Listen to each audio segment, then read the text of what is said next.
follow the people who actually do stuff. At the end of the day, what has Kanye done to fight against wokeness, really, that's been productive? Nothing. His presidential campaign was a joke. What has Donald Trump really done to fight against wokeness? Very little. He kind of got on board in the last year of his presidency with banning the critical race theory stuff, but it was too little too late.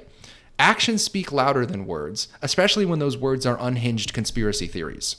And so when you look at someone like Chris Rufo or Matt Walsh that actually does stuff to fight against wokeness, or Ron fucking DeSantis, Ron the man DeSantis, who could be your president in 2025, when you see people actually doing stuff, using the powers that they have to fight back against wokeness with their actions, you should support those people over people who just talk a good talk or get your attention. They don't even talk a good talk. They just get your attention the way that Kanye or Trump does.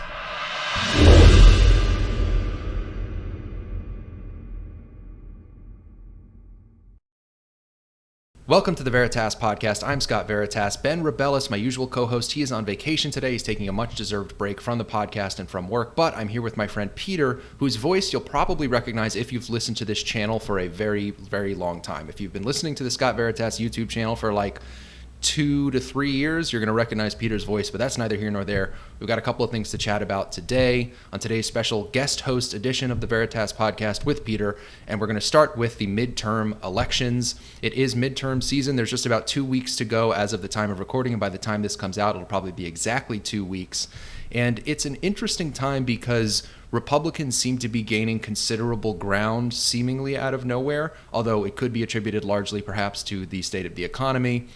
Because for a while there, it looked like there was even a chance Democrats might be able to hold control of the House of Representatives and that they were heavily favored to hold the Senate. But now it sort of seems like it's moving into territory where Republicans are almost guaranteed to hold the House of Representatives and Democrats will not take control. And there's even a chance Republicans could take the Senate.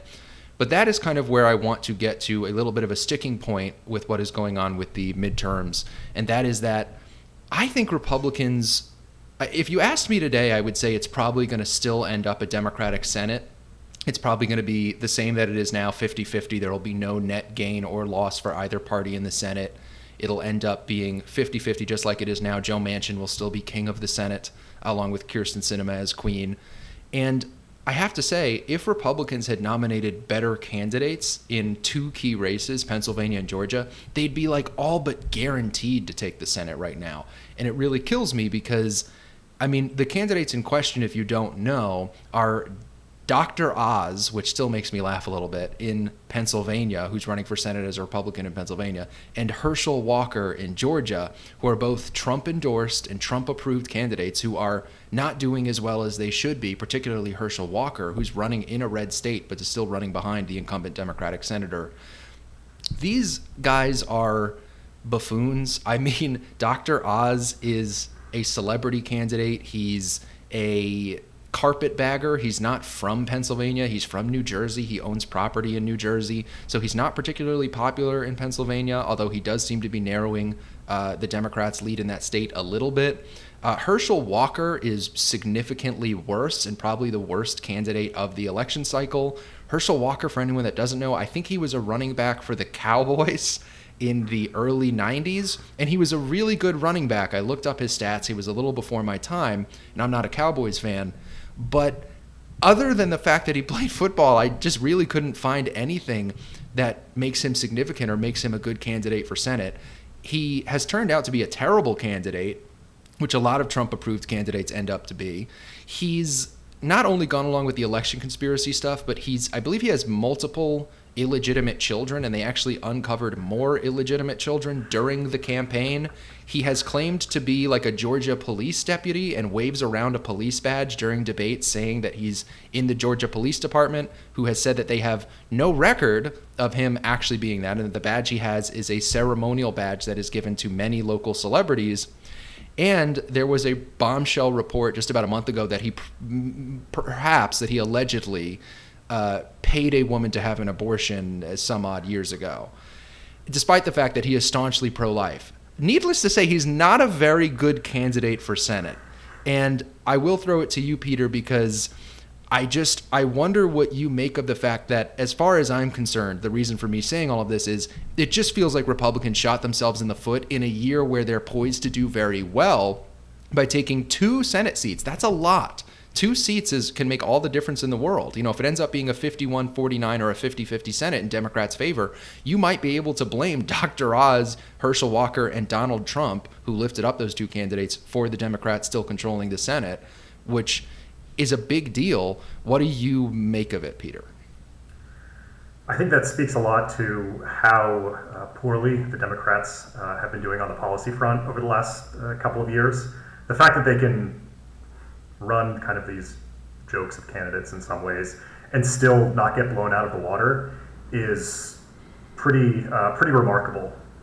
But I think, if we look at it both from a who's in power front, but then who's running the policy front, I think that's where things get really interesting in terms of where the Democrats have been going. Because sure, there's Trump behind the scenes, he's pulling the strings for these candidates, but if you look at how the Democrats have really changed their policy position this year, they've pivoted in a lot of ways, and they've pivoted to MAGA. Like, we've dropped the masks, we've dropped the COVID restrictions, the China trade war is in full swing. Biden is literally building the wall. Like, I mean, if that doesn't, last month he announced, I'm gonna quietly keep building the wall.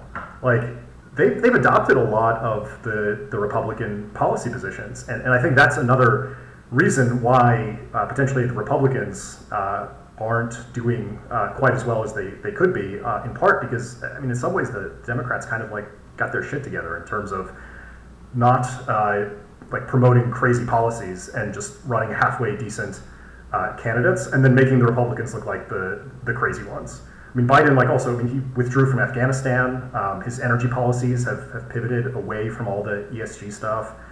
He's rebuilding American manufacturing and infrastructure more than any other president in history, I think. So really, it's kind of encouraging to see that the Democrats have seen that running just on wokeness is a losing strategy, and that you're going to get eaten alive by half-witted Republican candidates. And so while I would like to see, let's say, less influence of wokeness, I am encouraged to see that they've kind of come around to the fact that they can't just govern on culture war issues, and they actually need to have halfway decent policies, regardless of where those policies come from. This gets to a really interesting area that I think has kind of been one of the stories of kind of this early part of the Biden era. We'll see if the Biden era in America lasts for 4 years or 8 soon enough, but or if it lasts for less than that, just based on his advanced age. But I think you're getting to something kind of interesting, which is that there is, I think, Peter, that there's kind of a veneer of moderation on the Democrats. I do think that you're right insofar that they kind of gloss over the culture war stuff, but then when it actually comes up, it turns out they do hold the positions that enable some of the craziest stuff on the left. Like Jen Psaki has come out and said during, I know she's not the press secretary anymore, but when she was, she came out and said the official position of the Biden administration is that trans women are women. So when it comes down to it, he did get rid of the Trump ban on critical race theory in federal bureaus and departments, which prevented the crazy diversity training stuff from taking place within the federal government. Of course, they got rid of that immediately. At the end of the day, there's sort of like a shadow campaign to allow that woke stuff to continue, I think, in the Democratic Party, but they do a very good job, and I think what you're getting to is they do a very good job of pushing out somebody like Joe Biden and pushing out a lot of candidates nationwide. Because you're right that I can only think of maybe one, and we are going to talk about her later. I can only think of only maybe one really disgraceful Democratic candidate that's running right now that should not be running. It's Stacey Abrams, and we'll talk about her later. But other than that, they fielded pretty good candidates. John Fetterman and Raphael Warnock, who are the opponents of the 2 Republicans I mentioned before, the Democratic candidates in Pennsylvania and Georgia. They're decent candidates. They're not bad. John Fetterman's been having some issues because he had a debilitating stroke, and so people have kind of started attacking just his mental faculties at this point. We'll see how that plays out. But he was a very folksy, charismatic candidate, and he is screamingly progressive and woke at his core, but he does a good job of glossing over it, especially because he has the appearance of a Republican. If you've ever seen John Fetterman, he's like a 6'6", very Appalachian-looking guy. Does not look like a Democrat, but he is.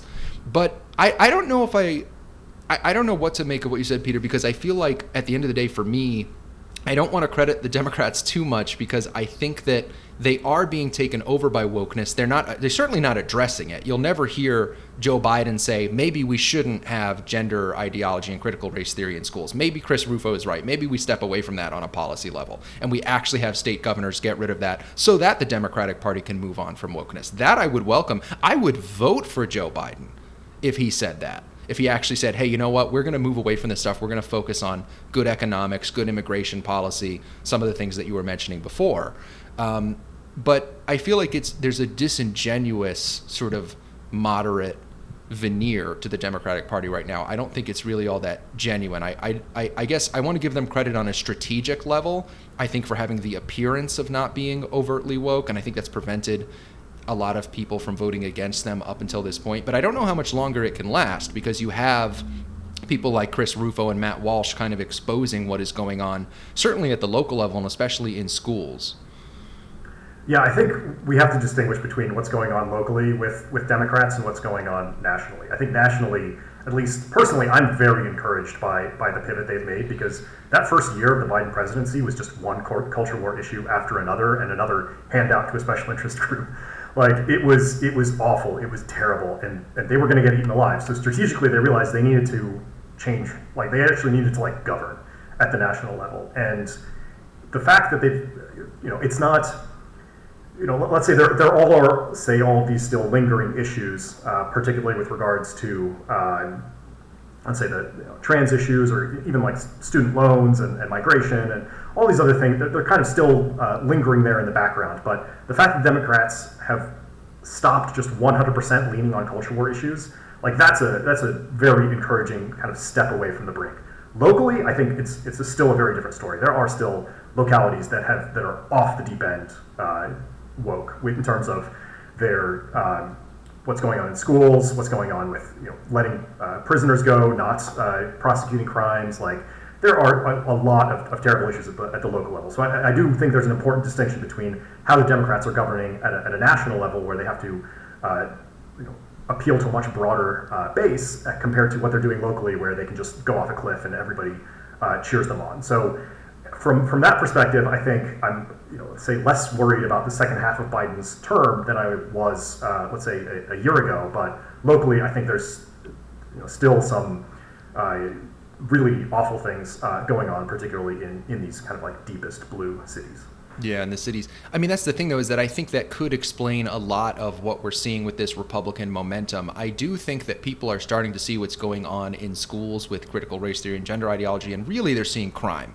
If you are a Republican that lives, or a moderate that lives anywhere near a city, if you're one of these suburbs that is within like a 30 to 45 minute drive of a city, you've probably encountered the crime during your trips to the city. There aren't a lot of Republicans in the cities, although most cities have like around 20 to 25% Republicans. There aren't none of them, and they do vote in statewide elections, so that is somewhat significant on a statistical level, especially in very large cities with lots of people, where 25% can make the difference in a statewide race.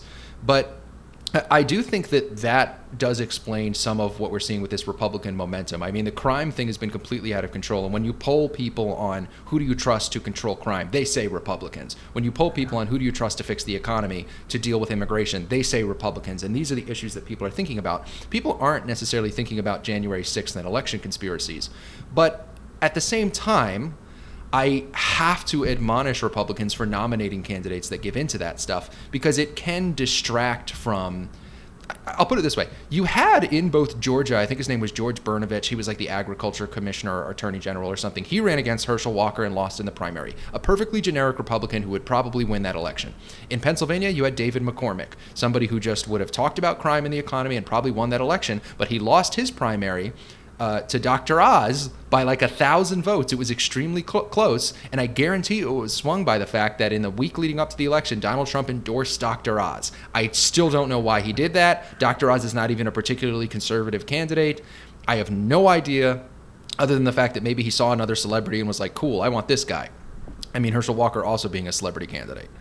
So, I mean, it kills me that I think that the Democrats actually are setting themselves up to get a punch in the mouth in one of these elections one of these days. And I hope it's this one. I hope there's a wake-up call for them soon. Some people said that the 2020 election, until they won the Senate from the runoffs later, which again can be brought back to Trump's election conspiracies, which largely influenced those elections in Georgia. Until then, Democrats were saying maybe this is a wake-up call. We narrowly beat Trump. We didn't do well in the Senate. They hadn't up until that point. And they did terribly in the House elections in 2020. But I don't know if the Democrats are ever going to get their wake-up call if we keep nominating people like Herschel Walker and Dr. Oz. You can't. And by the way, these are not the only examples. This is not just a two-state issue. You also have the governor candidate in Pennsylvania, who is an even worse candidate, Doug Mastriano, who is going to lose because he's one of these Trump sycophants. You have a guy named John Gibbs, who is going to cost the Republicans in all likelihood a congressional seat in Michigan. You have all of these Trump-backed candidates who take down these candidates. And this brings me to a point I really wanted to make, because John Gibbs in Michigan beat a guy named Peter Major, who people will say is like a rhino, a weak Republican, because he voted for Trump's impeachment. I can't remember. I think it was the first impeachment. Maybe it was both. I'm not sure. But an important distinction I want to make is that I don't think Republicans have to be weak. I don't think they have to be capitulate. I don't think they have to capitulate to wokeness and to Democrats in order to win. I'm not a fan of the Mitt Romney, Lisa Murkowski wing of the Democratic Party. Lisa Murkowski, who voted for, of the Republican Party. Lisa Murkowski, who voted against Brett Kavanaugh's confirmation in 2018, who was swindled by that whole smear campaign. That was awful, and I hope she loses her primary. And Mitt Romney, who I think Mitt Romney's a nice guy, but the guy marched with the Black Lives Matter protesters in 2020 and was saying Black Lives Matter on camera. I think he thought it was a nice sign of good faith, but really it just came off as extremely weak while the country was being fucking set on fire by these people. And I'm not saying we need to go that direction. Don't nominate weak candidates like that, because they won't turn out the base and they won't win either. But Peter, why? Why do they keep nominating these Trump-like candidates who just they know have a worse chance of winning and may cost them the Senate, maybe even the House and several governorships? It's going to cost them the governorship of Pennsylvania. That's like a foregone conclusion. That guy's not going to win the governorship of one of America's largest swing states. Yeah, I think it comes down to Trump, because there's such a cult of personality that surrounds Trump that, so the Republicans have Trump and they need to back up off that ledge in order to be taken seriously. And there's a lot of encouraging signs in terms of different wings and different coalitions forming within the Republican Party, but by far the biggest one is still the Trump wing. So whenever you have a primary, that Trump candidate is very likely going to be the most successful one. And until they find a way to back off that ledge of kind of Trump madness, they're not going to win elections nationwide that they need to, and sort of teach Democrats a lesson. But Democrats, alternatively, they need to back up from wokeness, and they need to stop making everything into a culture war issue. And right now, it seems like Republicans continue to double down on the Trump, and Democrats have some signs, let's say, of backing up from wokeness. So I think that's going to be the deciding factor. I would love to have one political party that is generally more reasonable and more interested in good governance. And I don't particularly care which one it is. I just very much want to see that. And let's say while I maybe hope the Republicans can do that, I think it might be more realistic for the Democrats, at least on the national level, to back up off of wokeness. And really, it's actually very wonderful to see the Democrats taking sort of the best MAGA policies and implementing them relatively effectively. Like that's fantastic. That is governance. That is leadership. Like that is how you're supposed to function in a democracy. Neither Republicans nor Democrats would ever say that Biden's out there, out MAGA-ing Trump, but he is, and it's so from that perspective, let's say I'm encouraged that there's at least one political party that's willing to reach across the aisle, take the best policies, and yes, using that to win elections, to maintain power, to push various social and other agendas, but in terms of who's going off the cliff right now, a year ago, I would say absolutely it was both political parties. Right now, there are, I would say, both sides, Republicans and Democrats, are backing up off the ledge. But exactly to your point, if you mentioned how many just outright crazy candidates are the Republicans fielding versus how many are the Democrats fielding, and it's there's more crazy Republican candidates now than crazy Democratic candidates. So that's kind of how I'm seeing things, and how personally I'm seeing some of the winds blowing, let's say, from my perspective. I see where you're coming from, especially when you look at the actual candidates themselves. And I'm going to try and remember to talk about Stacey Abrams later, because that is a truly atrocious, disgraceful candidate that the Democrats have run this election cycle. But most of their candidates are actually pretty good. But I think they're just being strategically smart. I disagree that the Democrats are more likely to become the party of reason in the near future. I think that's an interesting point of debate between the two of us, because I disagree on the basis that the Democrats, the vice grip that wokeness has on the Democrats, I think is impossible to break, because wokeness just has the tightest vice grip of like any force in the universe. That thing doesn't let go. When it grabs a hold of you, it does not let go unless it is pried off by an external force, which needs to be activists like Matt Walsh and Chris Rufo and the Republican Party if they get their shit together. And so it is this terrible cycle where if the Republicans don't get their shit together and they continue to go all Trumpy, then they will let Democrats continue to have this veneer of like, we're the reasonable ones, come on, and keep winning things. I think that the vice grip that Trump has over the Republican Party, while of a major concern of mine, anyone who's not a stranger to my show knows that that's the case. I'm not a fan of Trump's vice grip of the Republican Party. But at the end of the day, it is the vice grip, it's seemingly of this one man and his group of sycophants. And should he choose not to run, I am begging Donald Trump. I am not a rich man, but Donald Trump, I will give you every penny I have to just, and by the way, I believe it's illegal to actually offer this, so I will say, disclaimer, this is satire, but I will offer Donald Trump my full net worth, everything I own, not to run for president. I will bribe him, and allegedly, just kidding. But I mean, I'm saying this because if he chooses not to run and he finally fucking retires from politics after having run an incredible 2016 campaign, and I don't want to take that away from him, then the Republicans, I think, could maybe move on. And they've got someone waiting in the wings, by the way, who, when I said before, don't be Mitt Romney, don't be Lisa Murkowski, don't be one of these weak pussy-ass Republicans just capitulating constantly to Democrats and to the woke. But at the same time, don't be a crazy Trump Republican. There is a man named Ron DeSantis, the governor of America's largest swing state, Florida, who would probably win Florida, is very young, could actually be president for 2 terms if he was elected, and is not a fucking moron. Ron DeSantis is like he can actually govern, and he's shown that, and he is not a Mitt Romney, he's not a Lisa Murkowski. He has used state power to fight wokeness directly.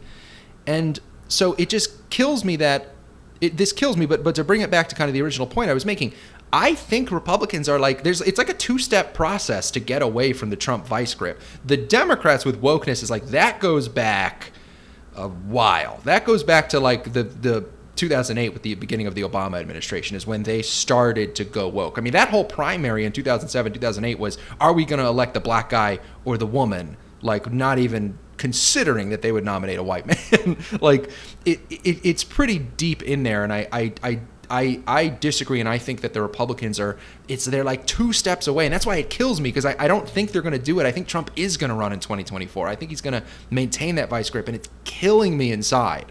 I mean, of course, I was jokingly saying I would fucking pay this man to just go away, but and again, I don't want us to go like, oh, let's nominate Nikki Haley and capitulate to everything the Democrats want. Go Ron DeSantis. Like, I'm 99% of the way to endorsing Ron DeSantis for 2024, because it's like he strikes that balance where he's not Trump, but I think he could turn out Trump's base because he will wield state power to fight back against wokeness. And I think that's how you actually solve this problem, is the Republicans need to become the party of reason, and I think they're closer to doing it. So I think, as you mentioned, I mean, Ron DeSantis is, let's say, a very positive sign for the future of the Republican Party. So if he can, if the party can kind of coalesce around him, I think that's let's say, like a very reasonable vision for the future. We're also kind of in this era where a lot of the political parties are realigning. Let's say whether it's due to labor unions or just how important wokeness is to you, or abortion, or whatever else. So kind of these old coalitions are starting to change. Where if you look at who's the party of corporations, I mean that's 100% the Democrats now. Like the Republicans are increasingly the party of the working class, and with the leadership of, let's say, somebody like Ron DeSantis, I mean, that could be a very positive future for the Republican Party, especially if they have, let's say, as easy an enemy as wokeness on the other side, where you can just, the other side is just going crazy, incapable of governing, incapable of running cities, and they just feel reasonable candidates that are highly competent, like fantastic. That's a great vision for the Republican Party. That's not what we have right now in the Republican Party.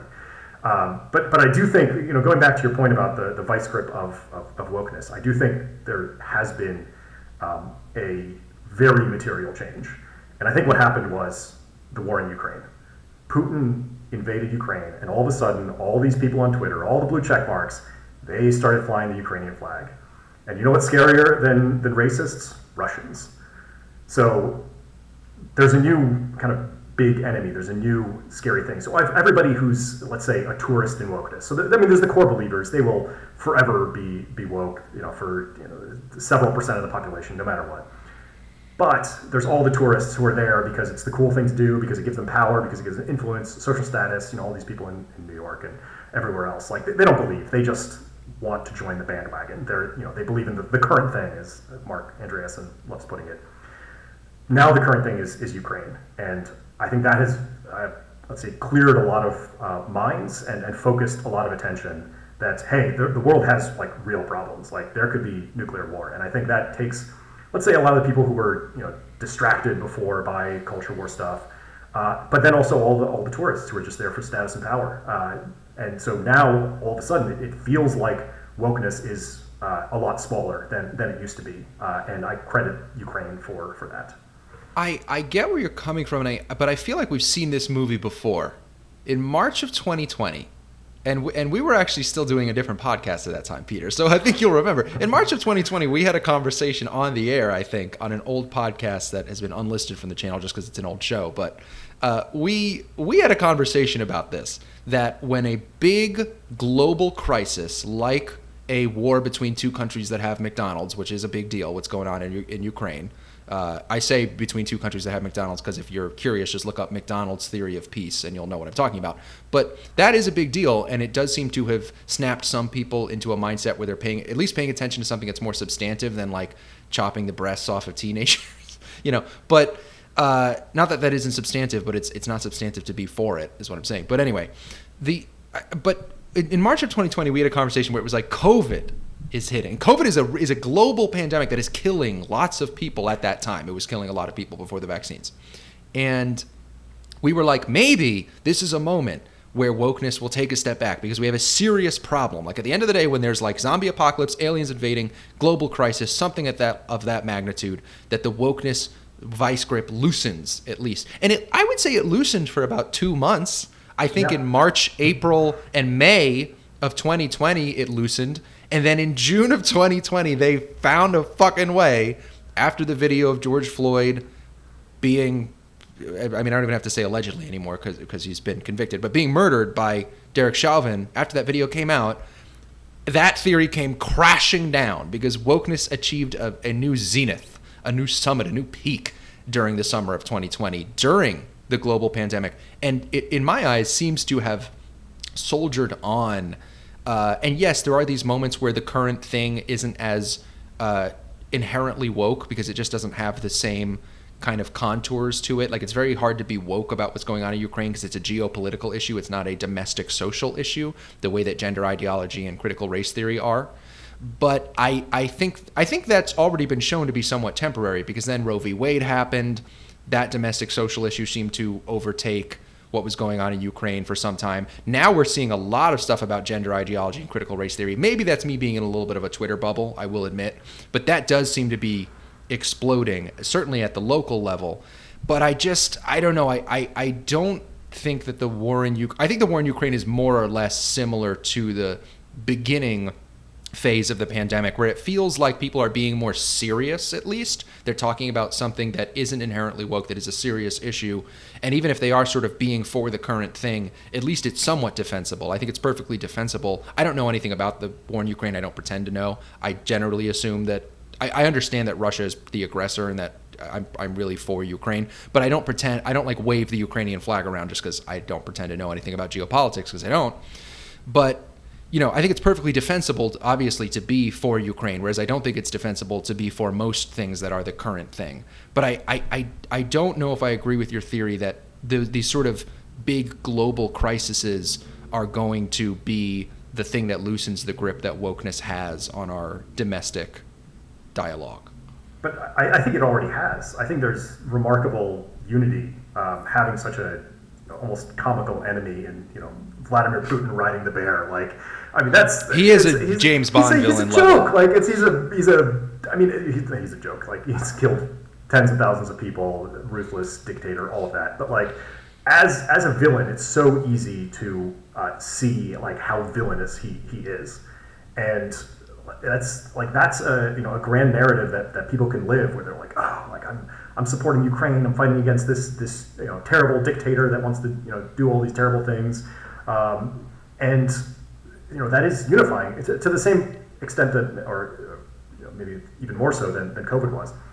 I think the primary difference is that it's already been 8 months, and there isn't really a big culture war issue going on right now to the extent that BLM or Me Too was. Like, I mean, it is so radically different with regards to where the culture war is. Like, there is kind of, I mean, there are a number of, let's say, like smaller, like you said, local issues going on where they might be locally a big deal, but not at the national level. Even Roe v. Wade, there was kind of like one day where a bunch of people marched, and then people were just like, well, I live in a state where I can get abortions, so they kind of stopped fighting in a lot of ways. And if other people want to live in states where they don't allow abortions, like, I think they just people just don't care nearly as much about how other people are, let's say, choosing to self-govern.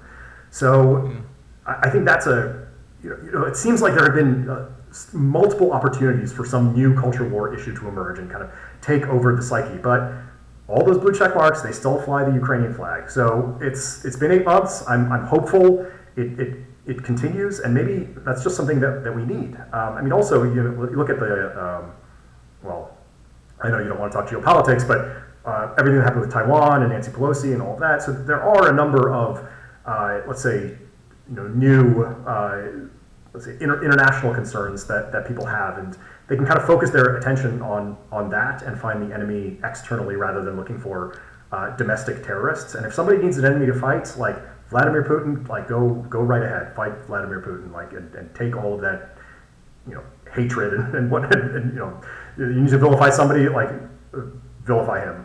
Work on not vilifying anybody, but ideally, if that's just a necessity of human nature, it's much better to have that externally rather than sort of an internal witch hunt. To your point, I mean, I think it's very important to realize that this is almost certainly temporary.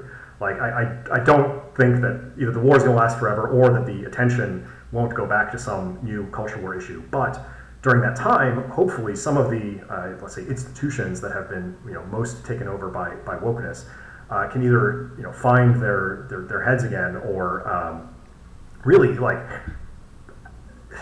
because it's not such a witch hunt right now, like, there's an incredible opportunity for people who don't believe in that to sort of seize power and influence in these institutions and reform them for the better. I don't know how much of that is actually happening. There does seem to be pushback. Like you said, Ron DeSantis is doing a great job. I know here in Texas, Ken Paxton, I mean, he's suing these drag shows for kids. Like he's threatening to send the organizers to jail. So and it's it's kind of it's bubbling up. But like this, this is the time to, let's say, make progress in the other direction, to, let's say, get some of those victories and sort of expose these people for the frauds that they are. Like, a lot of, like, there are, let's say, a percentage of, let's say, woke people who are genuinely interested in, virtues of justice and compassion, and maybe just take that too far. They get a little carried away. But there are a lot of genuinely bad actors, and especially if you look at, let's say, the BLM organizers. Like, wow, there was some like sketchy fundraising going on. Not to mention all the Russian connections with BLM. So this is a great time because the temperatures come down, because the Twitter mob won't is distracted. Those fights can happen, and some of the people who are the worst actors can hopefully be taken out of power, taken out of influence, get rid of their funding sources, show banks that they're like they're literally like they're worried about child pornography. Like, what's the drag show? Like, the drag show is like it's pornography to children. If you can cut these people, let's say, off of financial services, and if J.P. Morgan says, oh, I'm not going to work with you anymore because you're funding these explicit shows to kids, like, great, like let's keep doing that, and I think this is the time, and hopefully this time can be used before the next issue pops up, so that inevitably the next time there is this big culture war issue, let's say the woke coalition won't have nearly the same funding or influence that it had before. Yeah, I think there's truth to what you're saying, and it brings up a funny image in my head, which is that we are certainly a much more serious country than we were this time 2 years ago, and I think that we have done a good job of not having a complete and total clown world meltdown for the last 2 years. I want to give us like one gold star for not having a complete and total clown world meltdown, including when Roe v. Wade was overturned. We did not have a complete and total clown world meltdown. I mean, the people that always do that did. Like, yes, there were people having clown world meltdowns, but the whole country didn't get set on fucking fire, and we didn't defund the police or anything like that. And it brings up this funny image in my head of like a days since woke clown world meltdown sign. They have like days since workplace accident at like the factories. Like, it has that kind of image in my head because it seems like such a low bar, especially because 2 years ago was so fucking crazy. People every once in a while should look back at some of the footage of like white people kneeling and praying to black people in 2020. Like, no one should ever forget just how low that got when it was up to this point what seemed to have been peak wokeness. And I think that what I also think is well-founded is what you're saying, that there's this opportunity in these phases in between our clown world woke meltdowns for the right to play offense. And that is where we've seen a figure like Christopher Rufo, who had already started to emerge in the year 2020, but really become like arguably the most important activist, the most important non-government official in the conservative movement is Chris Rufo, because he is the leader of the anti-critical race theory, anti-gender ideology movement in schools and in courthouse and in our laws. And I think that's good, and we've had these opportunities to play offense, but what you also said that I agree with is that there's this inevitable, we know these things are cyclical. It always goes like clown world, woke meltdown, cool down. But so like the chart of how woke America is looks like this to me. It's like there's a line, and then there's a clown world meltdown, and then it cools down a little bit, but the original line was here. It gets to here, and then it cools down and it goes down, but it doesn't get back to its original point. It's still higher than it was. Like, we're woker than we were in 2019. We didn't cool down to the point where we're less woke than we were in 2019. We are not as woke as we were in 2020, but that's how these things work. So the chart looks like, it goes up, down a little bit, up again, down a little bit, but it's always going higher. It's kind of like the meme, Cthulhu never stops swimming, and Cthulhu swims slowly, but he always swims left. The kind of like neo-reactionary meme. One of these days I'll get Oren back on the show. We'll talk about that stuff. But anyway, Oren McIntyre, that is. But I am very happy to hear your optimism, Peter. But everything you're saying, I like more or less agree with it. But it doesn't make me feel optimistic. I feel like in the short term, it feels good to be in these in between phases. I always think of it as like there was the 2014 Ferguson Gamergate meltdown, which was one of the big phase shifts, the big woke meltdowns. Then there was Trump winning in 2017. Then there was the George Floyd stuff in 2020. And those have been these moments where it's like going up, coming down, and cooling off a little bit, but then just going up again. And we're always we're at peak wokeness each time, where we're getting higher in the overall level of wokeness. And I just feel like that trend long term is very scary to me. I think, I don't know, like you're saying, I hear you saying, Peter, and correct me if I'm wrong, that we are getting less woke and the Democratic Party is starting to loosen this vice grip. And yet, just 3 years ago, I don't think I would have been seeing nearly as many of those child drag shows you were mentioning. Like, that's a new thing. That's the new peak wokeness clown world spectacle. And I'm afraid we're going to see things that are even worse than that. It just seems like we always see even worse spectacles appearing that are more and more hellish as time goes on. So yes, I mean that's exactly the concern, and that's why, let's say, I'm hopeful that this period between the meltdowns can last long enough to, let's say, undo some of the damage. But really, I mean, it's I've been thinking, like, why is this so strong? And I see it in my life. Like, people are afraid and they're lazy, and like, individuals need to. It's like great to say, oh well, the Republicans are gonna fight back. It's like no. What are you doing personally? Like do you work for a woke company? Do you live in a woke city? Like, what can you do one step at a time today to get out of that city, to get out of that job? Like, how do you do you have woke people in your life? Like, how do you take one step today to make them, say, like, less woke, less consumed by this mind virus? Alternatively, like, what are you doing to, let's say, like, sabotage some of these institutions? If you're just embedded in them, well, like, they should fail. Like if a city goes off the rails woke, and there are, let's say, at least 5 of them right now, like, they should just fail. Several of them might be beyond the capacity for anybody to reform them. So by staying there, you're voting, saying, hey, I am, like, at least tolerant of this. Same thing with work, right? Like, if you are working for, let's say, Netflix or something, either sabotaging the organization or get out. Like that, those are the options. But a lot of people, at least that I see, they say, oh well, like, it's a good salary. It's a lot of trouble. I have kids. I need to do something. It's like, yeah, that's like that is how these authoritarians will take over your life, because it's difficult. It requires sacrifices. It requires action every single day. It requires realigning your life in a better direction. And a lot of people just don't want to do that. They would rather be, like, comfortable and entertained and, let's say, like, LARP the resistance rather than take action and, like, actually take a risk. Like, if what you're doing carries no risk, well, then it's probably not going to accomplish anything. Yeah. No, I agree. I think people need to stand up, and like we were kind of saying before, now's the time to do it. It's only going to get harder after each kind of phase reset. Like, do it now. The best day was yesterday. The second best time is now.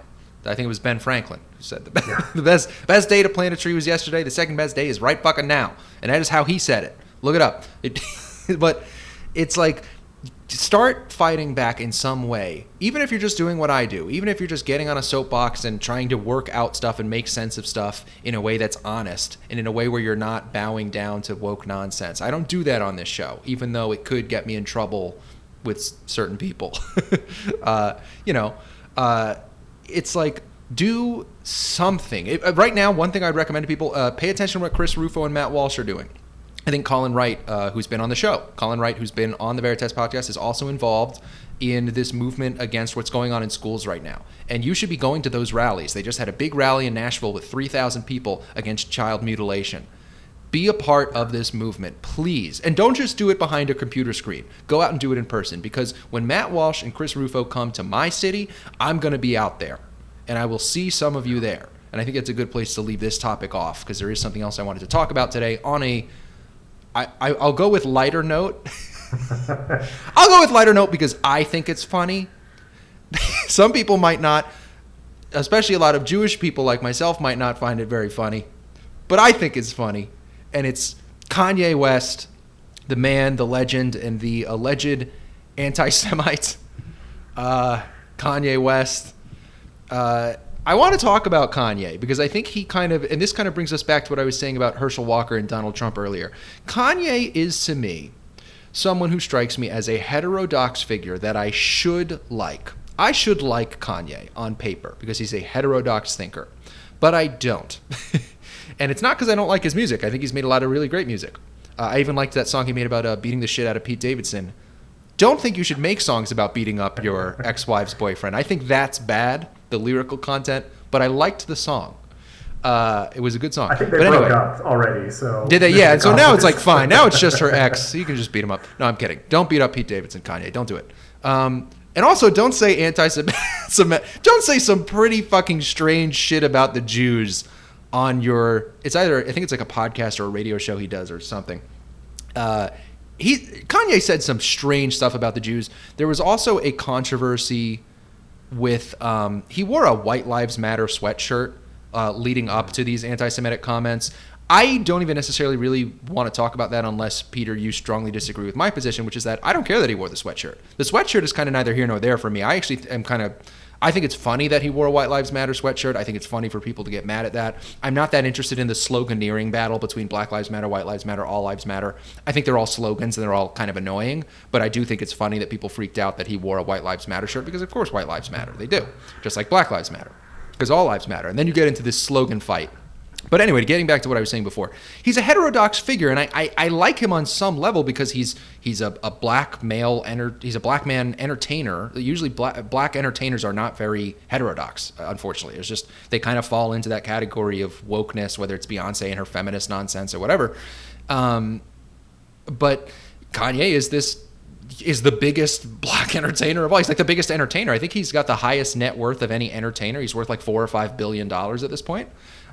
He's one of the biggest entertainers in the world. He happens to be a black guy, and he's heterodox, and that's kind of cool. That's interesting, but he's counterproductive in my opinion. He's a distraction at best and a counterproductive at worst because I find him mostly incoherent. And when he's not incoherent, when he actually manages to get together a coherent thought, sometimes it's a little anti-Semitic. Case in point, I have a tweet here that I want to discuss with Peter from Kanye West, and I'm going to try not to laugh because it's just...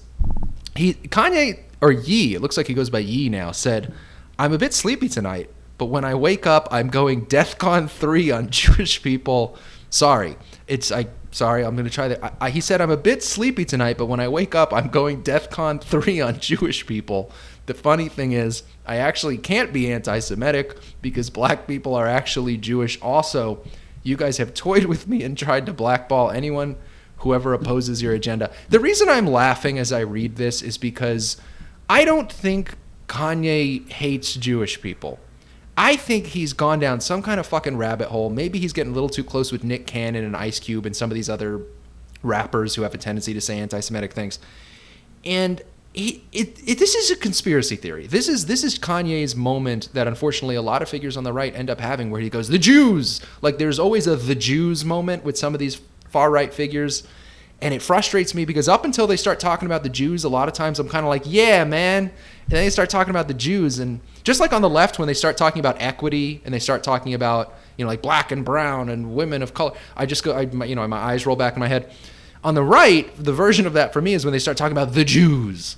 And Kanye's having his the Jews moment.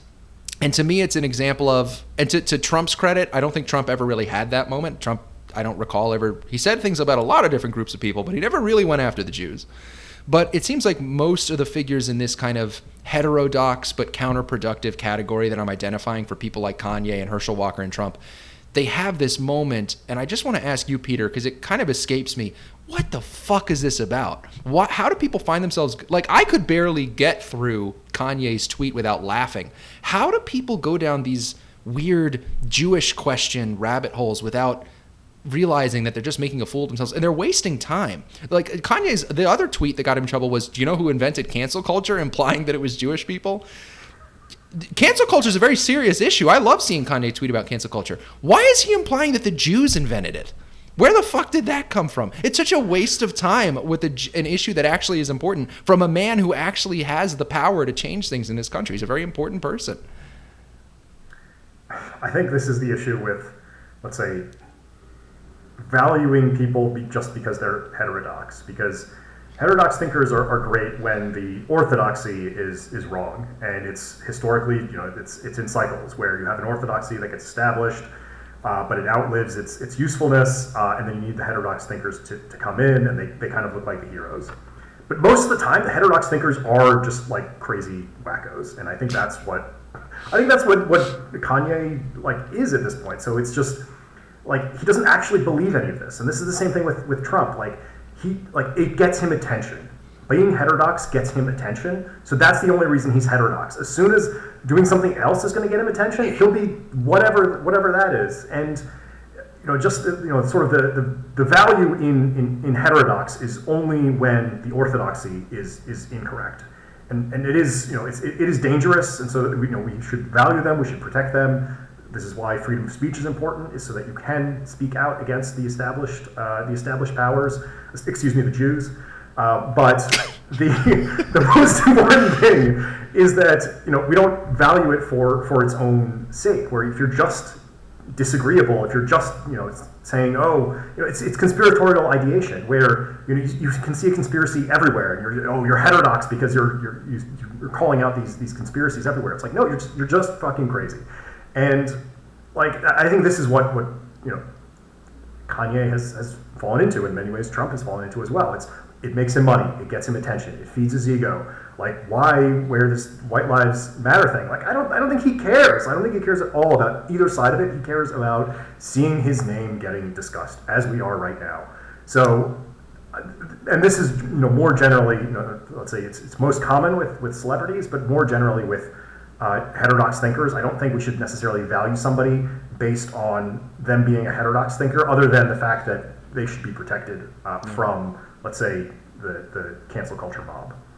Yeah, I mean, Kanye is interesting insofar that I think he's genuinely not well. I feel a little bit bad laughing at his weird Jewish conspiracy tweets because I think he's struggling mentally and has been for several years. It's been pretty clear that he's not doing well. He's produced some great art during this time because often people who are not doing well create great art, and so that's good on that front, but it's not so good on the political front when you're actually trying to be a serious political figure. The man did technically run for president in 2020, and he may do it again in 2024, so he wants to be a serious political figure. I think it'd be great if he was. Having a heterodox black man at the stature, the social stature that Kanye West is at, would be a really cool thing. Having somebody who it's kind of like, imagine if Larry Elder were a legendary rapper. He's not, but imagine if he was, It would be kind of interesting. I think it would be really cool. But you can't be going down these Jewish rabbit holes, Kanye. These Jewish question nonsense rabbit holes. I'm not going to explain why the Jewish question is wrong. I'm not going to explain why Jewish conspiracies are wrong on my show. If you believe in Jewish conspiracies, you can rant about it in the comments. YouTube will probably delete your comment, but I'll leave it there. That's fine. I've never been invited to those parties as a Jewish person myself. By the way, I'm not religious. I'm ethnically Jewish, but I think that should be good enough to get me into the room with the Illuminati, I would think. But apparently, I've never gotten my letter from Jewish Hogwarts. I don't know what Kanye's talking about. I wish I did.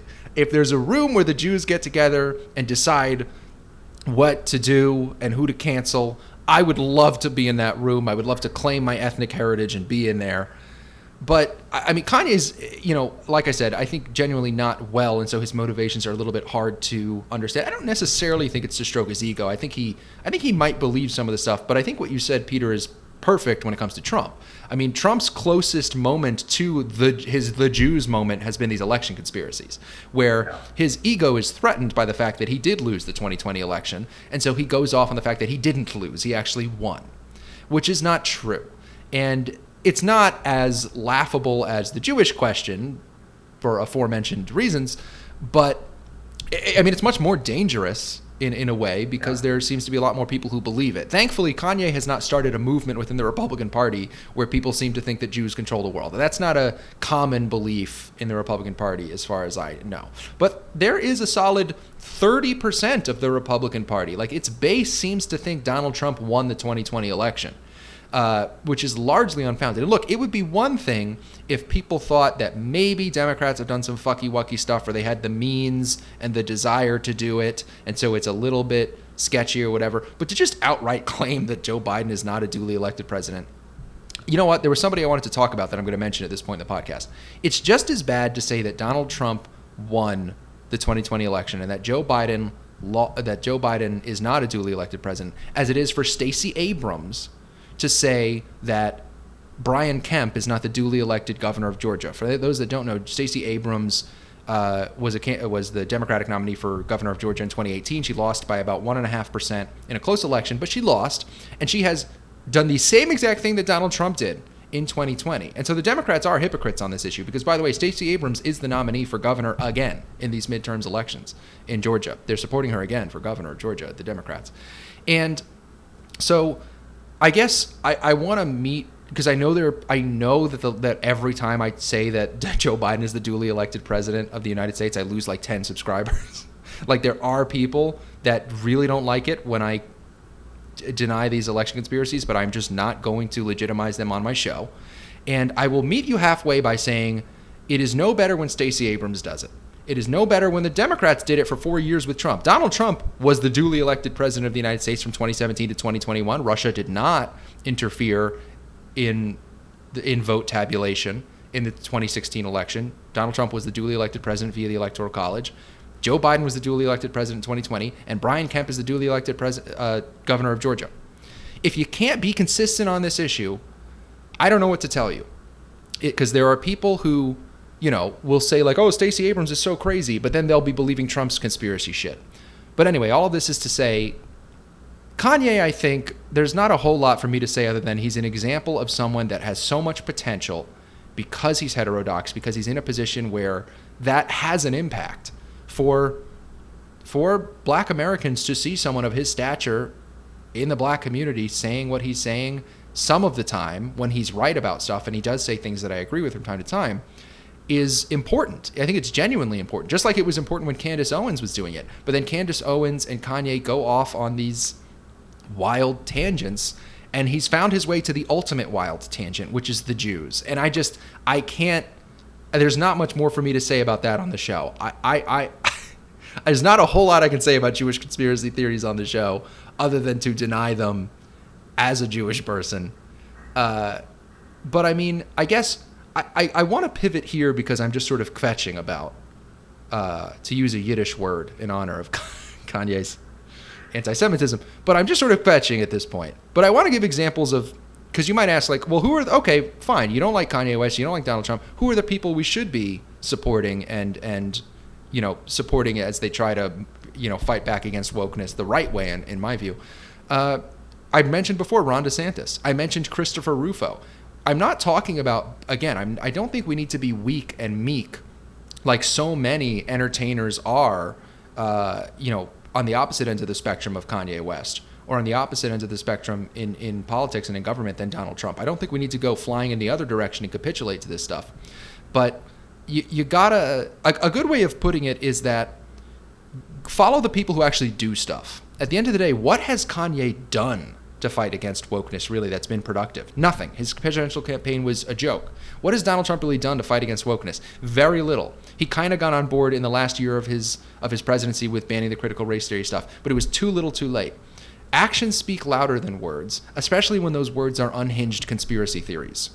And so when you look at someone like Chris Rufo or Matt Walsh that actually does stuff to fight against wokeness, or Ron fucking DeSantis, Ron the man DeSantis, who could be your president in 2025, when you see people actually doing stuff, using the powers that they have to fight back against wokeness with their actions, you should support those people over people who just talk a good talk or get your attention. They don't even talk a good talk. They just get your attention the way that Kanye or Trump does.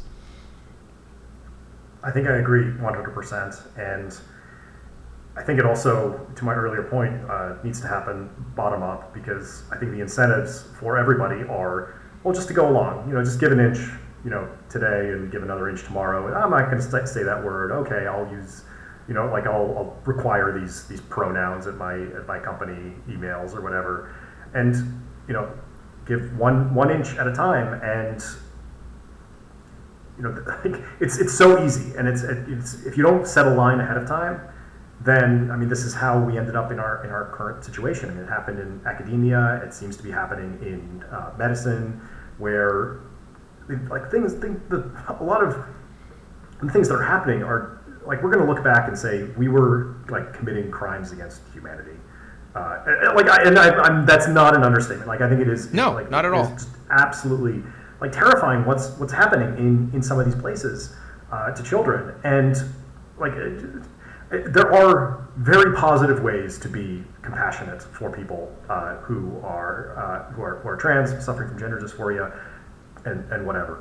Like immediately putting them under the knife and giving them a bunch of medication, it really seems like it's serving somebody else's interests and not the people who are genuinely suffering. So I think it needs to be, you need to look up to the right people, and I think this is potentially where somebody like a Kanye or Trump does, let's say, more damage, because it's like, oh, well, he's our guy. We're just gonna follow him, but you don't do these things in your day-to-day life. And I think if it happens bottom up, and if, like, let's say, people throughout the country start taking small stands, taking one step at a time, well, then the leaders, the thought leaders, the people who have power and money, well, they'll see that, and potentially they'll be emboldened, because in some ways they are beholden to, let's say, the people that they're governing. And if they see that the people are going along with all of this nonsense, well, they say, okay, we'll go along too. But if they see people are standing up to this, then they might be emboldened to make the statements and let's say, take the actions that individuals might not have. But I think it does need to happen from like individual level. Like, what society do we want to live in? What do we want to tolerate? And I think tolerance is like continuously seen as it's been seen as a good thing. Like, I think throughout my whole life, it's been like, well, I want to be tolerant. But now it's like, well, we seem to have tolerated really, really intolerant people, and like that's very counterproductive. Like, you're tolerating the intolerant. That's the end of tolerance. So you need to say, this is the line, and it's and here, and it's been crossed. Like, you're either going to go back up, you're going to back up behind this line, or like, we will work to sabotage your institutions, to disempower you, to take you out of any position of influence. And I think that can happen individually, but it can also happen top down. Yeah, and we do need to fight that fight. I never mean to tell people that they need to back away from the fight against the woke orthodoxy when I say that Donald Trump is not the guy to do it. That's all I'm saying, is that he's not the man for the job. Neither is Kanye West. Neither is Candace Owens. She's not the woman for the job. There are people that you need to recognize as being counterproductive. And the way I would word it at the end of the day, I can't remember if I said this earlier in the show, but be strong but smart. So, Mitt Romney and Lisa Murkowski, they're smart people, but they are weak. They give in. They bend under the pressure of the woke smear campaigns, of the woke propaganda campaigns. That's what Mitt Romney did with BLM. That's what Lisa Murkowski did with the Kavanaugh confirmations. Don't be smart but weak. At the same time, do not be strong but dumb. Donald Trump may be strong in many ways, but he is also incredibly stubborn and incredibly stupid. And it leads to him spreading conspiracies and discrediting himself and the entire Republican Party every time he opens his mouth.